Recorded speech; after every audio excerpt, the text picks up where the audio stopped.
খারাপ তো তখনই লাগে যখন আমরা আমাদের ভালোবাসার মানুষটার জন্য সব কিছু করে ফেলি, তার জন্য নাওয়া খাওয়া শোয়া সব কিছু বন্ধ করে রাতের পর রাত জেগে সে মানুষটার শুধুমাত্র একটি ফোন একটি এসএমএসের অপেক্ষার প্রহর গুনি, সে মানুষটার জন্য সর্বদা পথ চেয়ে বসে থাকি চাতক পাখির ন্যায় সে মানুষটার জন্য আমরা ওয়েট করি। তারপরেও যখন সে মানুষটা আমাদের মূল্য বোঝে না, তখনই সত্যি মেনে নিতে পারি না যে মানুষটার জন্য এত কিছু উজাড় করে দিলাম, যে মানুষটার জন্য নিজেকে সর্বস্ব উজাড় করে দিয়েছি, সে মানুষটাই আমাদের মূল্য বোঝে না, সে মানুষটাই আমাদের ইম্পর্টেন্ট দেয় না। এরকম সিচুয়েশনে আমাদের মনে একটা প্রশ্ন এসে যায় যে এমতো অবস্থায় আমাদের কী করণীয় যার ফলে সে মানুষটার কাছ থেকে আমরা মূল্য পাবো।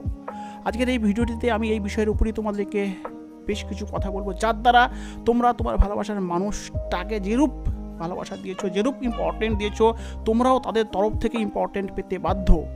ভিডিও শুরু করার আগে এই অদম দাদার তরফ থেকে তোমাদের সকলের উদ্দেশ্যে একটাই রিকোয়েস্ট, যারা আমার নতুন দর্শক আমার চ্যানেলটিকে সাবস্ক্রাইব করনি, তারা অবশ্যই এই চ্যানেলটিকে সাবস্ক্রাইব করে এই অদম দাদার পাশে থেকো। চলো তোমাদের ধৈর্যের পরীক্ষা না নিয়ে সরাসরি ভিডিওতে চলে যাওয়া যাক।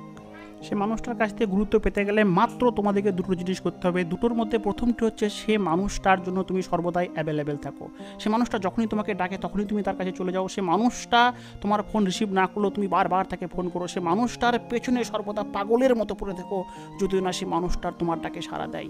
কেননা তুমি সে মানুষটিকে প্রচণ্ড ভালোবাসো। সে মানুষটাও একসময় তোমাকে ভালোবেসেছিল, কিন্তু আজ তোমাকে ভালোবাসছে না। তার কারণ হচ্ছে যখন তুমি তাকে প্রথম দিকে ভালোবাসতে তখন সে মানুষটা তোমার ভালোবাসাতে সাড়া দিয়েছিল না। তারপর যখন তুমি তোমার ভালোবাসার দ্বারা সে মানুষটার মন গলাতে পেরেছিলে, সে মানুষটাও তোমাকে ভালোবাসতো, কিন্তু যখন তুমি সর্বদা সে মানুষটার পেছনে পড়ে থাকতে শুরু করলে, যখন সে বুঝে ফেললো তোমাকে যে তুমি তার জন্য পাগল, সে তোমাকে ভালো না বাসলেও তুমি তাকে ভালোবাসবে, সে তোমার কাছে যে জিনিসগুলো চায় সেগুলো না চাইতেই তুমি তাকে দিয়ে দাও। এই যে সারাক্ষণ তার জন্য অ্যাভেলেবেল থাকো, এই অ্যাভেলেবেলের কারণেই সে মানুষটার কাছে তুমি সহজলভ্য হয়ে গেছো। সে মানুষটা তোমাকে ইম্পর্টেন্ট দেয় না।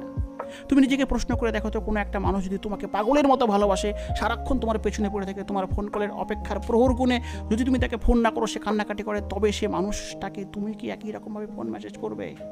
তুমি হয়তো বলবে হ্যাঁ দাদা, যদি আমাকে কেউ এরকম ভালোবাসে তবে আমি অবশ্যই তাকে ইম্পর্টেন্ট দেবো। বাট না, যদি তোমার পেছনে কেউ এরকমভাবে পড়ে থাকে, তোমাকে এরকম পাগলের মতো ভালোবাসে, তবে তোমার মনে একটা সন্তুষ্টি কাজ করবে যে সে মানুষটা তো আমারই রয়েছে। তোমার মনের মাঝে নিজ অজান্তে একটা অবহেলিত মনোভাব চলে আসবে যে সে মানুষটাকে যদি আমি ইম্পর্টেন্ট না দেই, সে মানুষটাকে যদি আমি বর্তমানে এসএমএস না করি, কিছুক্ষণ পরে করি, তবেও সে মানুষটা আমাকে ছেড়ে চলে যাবে না। তোমার ক্ষেত্রে যদি এমনটা হয়ে থাকে, তবে তুমি যেটা করছো তার ক্ষেত্রে এমনটা হবে না কেন? তাই সর্বদা অ্যাভেলেবেল থাকাটা কমিয়ে দাও। সে মানুষটাকে তুমি ভালোবাসো, তাকে যতটুকু ভালোবাসা দিলে সে মানুষটা সন্তুষ্ট হবে ততটুকুই ভালোবাসা দাও। কেননা যে যতটুকু পায় তার থেকে তাকে বেশি দিয়ে দিলে সে তার মূল্য বোঝে না। তুমি তাকে বেশি দিয়ে দিয়েছো, তুমি তার জন্য বেশি অ্যাভেলেবেল হয়ে গিয়েছো, যে জন্যই কিন্তু সে মানুষটা তোমাকে মূল্য দেয় না। তুমি তার কাছে সহজলভ্য হয়ে গেছো, তুমি তার কাছে অবহেলিত হয়ে গেছো।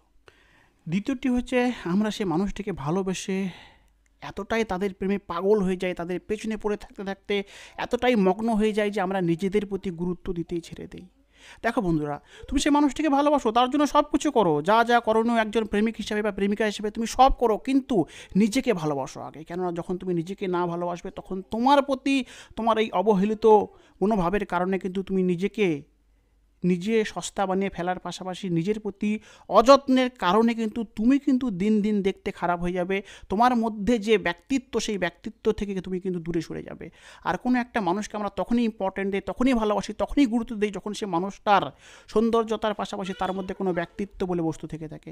তো বর্তমানে তুমি সে মানুষটার পেছনে সর্বক্ষণ পড়ে থেকে তোমার নিজের ব্যক্তিত্ব বলে কিছুই নেই। তুমি তোমার ব্যক্তিত্বকে সে মানুষটার কাছে বিসর্জন দিয়ে দিয়েছো। তার পাশাপাশি নিজের শারীরিক অযত্নের কারণে তুমি বর্তমানে দেখতেও তো আগের মতো সুন্দর নেই। নিজেকে একবার আয়নায় দাঁড় করিয়ে দেখো তো।